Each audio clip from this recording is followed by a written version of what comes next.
தூய்மை பணியாளர்களின் நலன்களை காக்கும் விதமாக பல்வேறு புதிய திட்டங்களை முதலமைச்சர் மு.க.ஸ்டாலின் அறிவித்துள்ளார். புயல், மழை, வெள்ளம் என எந்நேரமும் ஓயாமல் உழைக்கும் தூய்மை பணியாளர்களின் மாண்பை திராவிட மாடல் அரசு ஒருபோதும் விட்டுக் கொடுக்காது என்றும் முதலமைச்சர் கூறியுள்ளார்.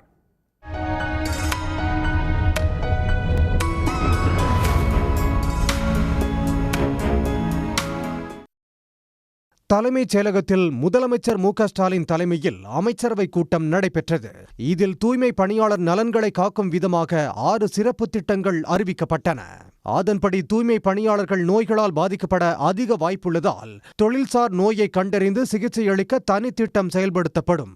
பணியின் போது தூய்மை பணியாளர் இறக்க நேரிட்டால் தற்போது நலவாரியம் மூலம் வழங்கப்படும் நிதி உதவியுடன் 5 லட்சம் ரூபாய் காப்பீடு இலவசமாக வழங்கப்படும்.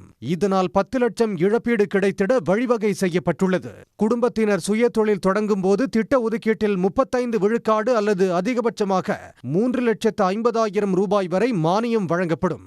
கடனை தவறாமல் திருப்பிச் செலுத்துவோருக்கு 6% வட்டி மானியமும் வழங்கப்படும். தூய்மை பணியாளர் குழந்தைகளுக்கு உயர்கல்வி கட்டண சலுகை மட்டும் இன்றி விடுதி புத்தக கட்டணத்துக்கான கட்டணங்களை வழங்கிடும் வகையில் புதிய உயர்கல்வி உதவித்தொகை திட்டம் செயல்படுத்தப்படும்.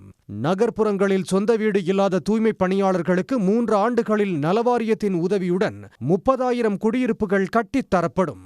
கிராம பகுதிகளில் வசிக்கும் தூய்மை பணியாளர்களுக்கு கலைஞர் கனவு இல்லம் திட்டத்தில் முன்னுரிமை அளிக்கப்படும். நகர்ப்புற உள்ளாட்சி அமைப்புகளில் பணியாற்றும் தூய்மை பணியாளர்களுக்கு காலை உணவு இலவசமாக வழங்கப்படுகிறது. முதல் கட்டமாக சென்னை மாநகராட்சியில் செயல்படுத்தப்பட்டு படிப்படியாக மற்ற நகர்ப்புற உள்ளாட்சி அமைப்புகளுக்கும் இத்திட்டம் விரிவுபடுத்தப்பட உள்ளது. தூய்மை பணியாளர்கள் குப்பைகளை கையாளும் போது அவர்களுக்கு நுரையீரல் மற்றும் தோல் சம்பந்தமான நோய்களால் பாதிக்கப்படுவதற்கு அதிக வாய்ப்புகள் உள்ளன.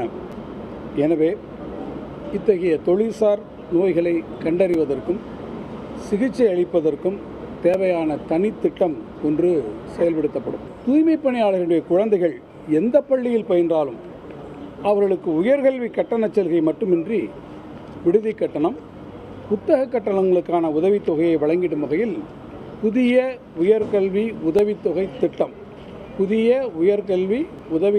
திட்டம் ஒன்று செயல்படுத்தப்படும்.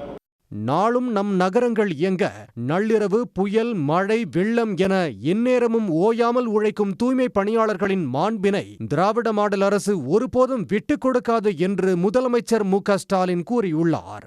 4 ஆண்டுகளில் தூய்மை பணியாளர்களுக்காக நிறைவேற்றியுள்ள நலத்திட்டங்களோடு இந்த சிறப்பு திட்டங்களும் செயல்படுத்தப்படும் என்றும் முதலமைச்சர் தமது எக்ஸ் பக்கத்தில் பதிவிட்டுள்ளார். உடனுக்குடன் செய்திகளை தெரிந்து கொள்ள சன் நியூஸ் பெல் ஐகானை கிளிக் பண்ணுங்க.